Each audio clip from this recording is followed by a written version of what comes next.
2018's summer movie season was absolutely epic, but as all good things, it's finally come to an end. But of course, the movie-making factory out in Hollywood never quite closes shop, and 2018's fall and holiday seasons are just around the corner. BoxOfficeMojo.com describes the fall season as running between September and November, and the holiday season running between November and January. So being as that they are both short movie seasons, I've decided to bunch them up into one video and discuss my 10 most anticipated movies for the remainder of 2018 in order of anticipation. Let's get into it. Coming in as my 10th most anticipated movie of the upcoming fall and holiday season, it is The Nun. So you probably all know by now that I'm not the biggest fan of horror movies, especially when it comes to slasher and gore films, but I do enjoy the occasional psychological horror filled with cheap jump scares. I am an enormous fan of the Conjuring series and even enjoyed Annabelle Creation, so I'm quite excited to see how this next spin-off movie, focusing on the demon from The Conjuring 2, goes down. Additionally, gothic horror is one of my favourite forms of literature, and I really love the gothic vibe that this one seems to have. I am a bit of a baby when it comes to this stuff, so it might take a little bit of courage for me to actually get out and see this one though.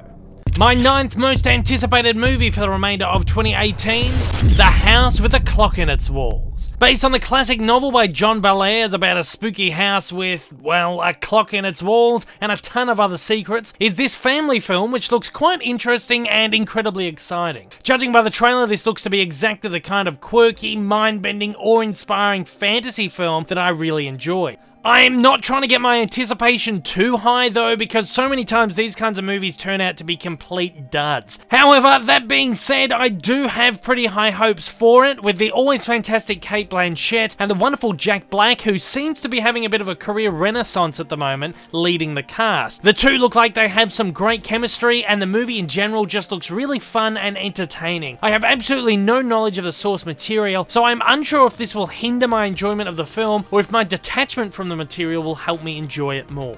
My 8th most anticipated movie for the remainder of 2018, Bad Times at the El Royale. Written and directed by Drew Goddard, the screenwriter of The Martian, one of my favourite films of the last few years, I really can't wait to check this one out. It has an absolutely stellar cast, including some of my favourites like Chris Hemsworth, Jon Hamm, Jeff Bridges. This looks like a really great neo-noir flick, and as you may know, noir is probably my favourite style of cinema, both stylistically and thematically. The visual style of this looks incredible. Classic noir, low-key lighting, combined with vibrant neon colours, and if the movie is as thrilling and as mysterious as the trailer makes it look, I think we are in for a treat. I just hope that this doesn't turn out to be one of those films that becomes overhyped and overrated Oscar bait. My 7th most anticipated movie for the remainder of 2018, Mary, Queen of Scots. I'm quite partial to a good historical drama, and Britain's Elizabethan era has always fascinated me. The movie aims to tell the story of the rivalry between cousins Mary Stuart and Queen Elizabeth I,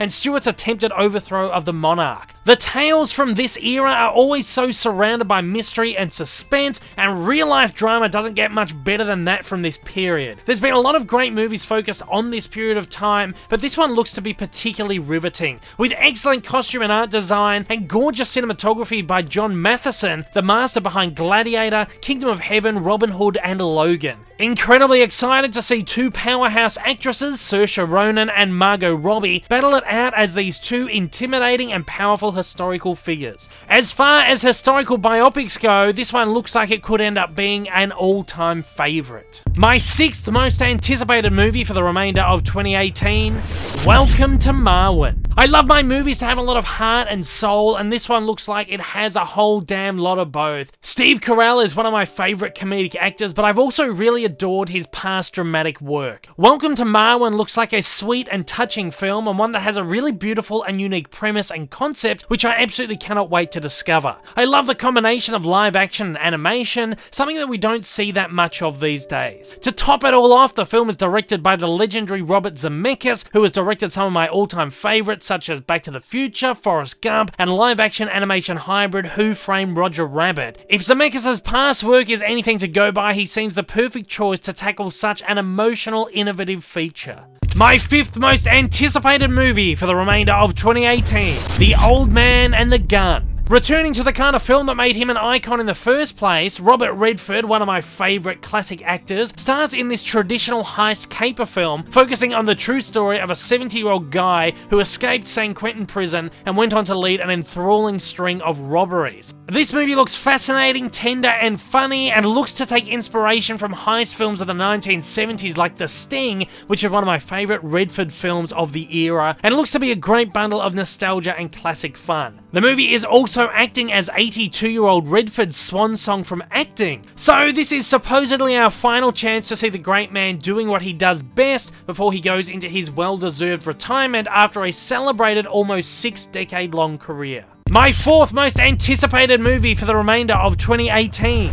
Ralph Breaks the Internet. I wasn't ever an enormous fan of Wreck-It Ralph, and the idea that Disney Animation Studios would pick this to be only their fourth sequel in the classic canon is somewhat baffling. However, I am actually pretty excited for this one. The animation looks fantastic as always, and I really love the concept of it all. Not only the idea of Ralph traveling into the internet, which I guess I'm more interested in than the world of gaming, but for all the awesome possibilities it opens up for Easter eggs and references. I loved what I saw in the trailer, and I'm particularly excited to see all the references to Disney, Marvel, and Star Wars properties, especially the scenes featuring the CG animated Disney princesses, which I can't wait to see more of. My third most anticipated movie for the remainder of 2018, First Man. Finally, the story of the race to the moon is being told on the big screen, and I could not be happier. Ryan Gosling plays Neil Armstrong, the first man on the moon, in this biopic thriller directed by La La Land and Whiplash director Damien Chazelle, and written by Academy Award-winning screenwriter Josh Singer of Spotlight. Biopics have always been a favourite genre of mine, and I have always been fascinated by space travel and the space race of the 1960s, so I'm incredibly excited to see the story of Apollo 11 played out on such a large scope. I am a sucker for the recent slew of space travel movies like Interstellar, Gravity, The Martian, and even Passengers. First Man looks to put a blend between these kinds of movies, a regular biopic, and a thriller similar to Chazelle's Whiplash. Chazelle is an incredibly competent director, and if he can pull this off, this could be one of the best biopics and space travel movies of all time. Look out, Apollo 13! Before we get onto my top 2, here is a couple of honourable mentions that just missed out on making my list.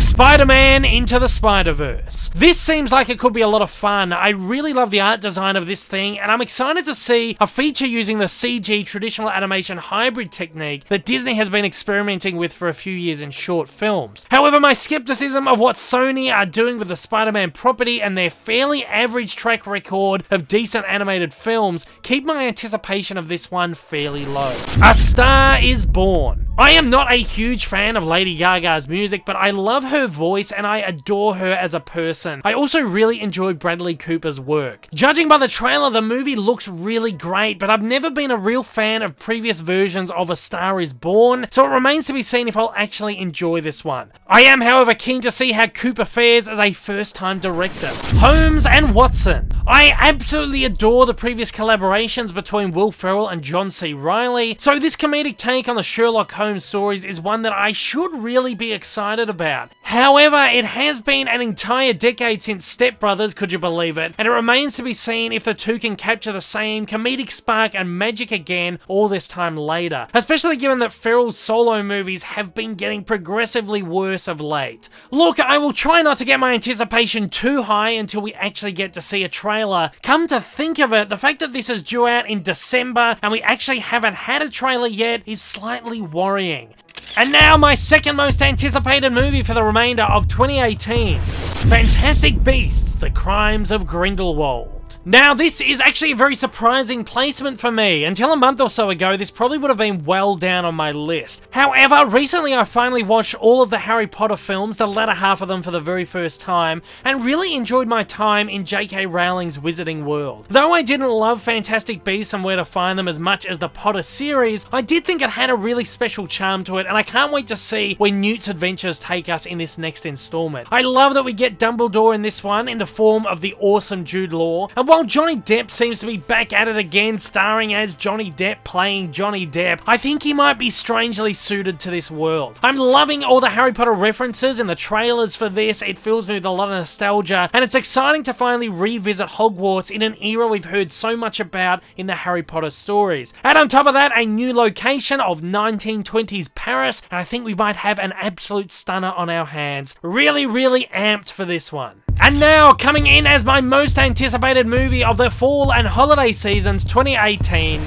Disney's Mary Poppins Returns. When Mary Poppins Returns was announced as a sequel to the 1964 Disney classic, a lifelong favourite of mine, I was somewhat skeptical. Yes, I really love Disney's recent slates of live-action remakes, reboots, sequels, but there's just something that seems so untouchable about Walt's classic masterpiece. After we got our very first look at Emily Blunt as the title character, I was filled with a lot of hope, but once that trailer dropped, I was absolutely, totally sold. Watching the trailer for this filled me with a crazy, intense nostalgia. The building music of the classic Sherman Brothers score, the callbacks to the original film, the beautiful locations, and of course the appearance of Poppins herself was enough to make this grown man well up with tears. What excites me most about this movie is not only that we're getting a new Poppins adventure, not only that we're getting new Poppins music by Lin-Manuel Miranda, but that the filmmakers seem to have put so much love and care into this film, which judging by the trailer alone, shows complete respect and admiration for the original. And right now, while not a great deal is known about the movie's plot, this love and care is enough to get me completely hyped for the movie. I think that Walt and maybe even Miss Travers would be proud.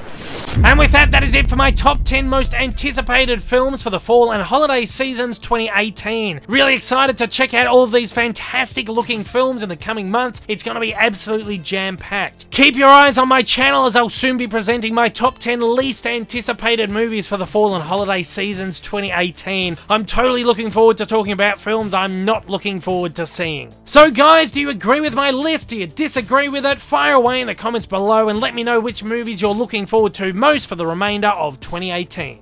If this is your first time viewing one of my videos, you like what you've seen, you'd like to see more like this in the future, then please don't forget to hit that big old subscribe button up on your screen right now, and also hit that like button down below if you're feeling extra generous. Also, don't forget to check out my many social media accounts, and please consider supporting me over on Patreon. Thanks for watching, guys, and I hope you have a wonderful day.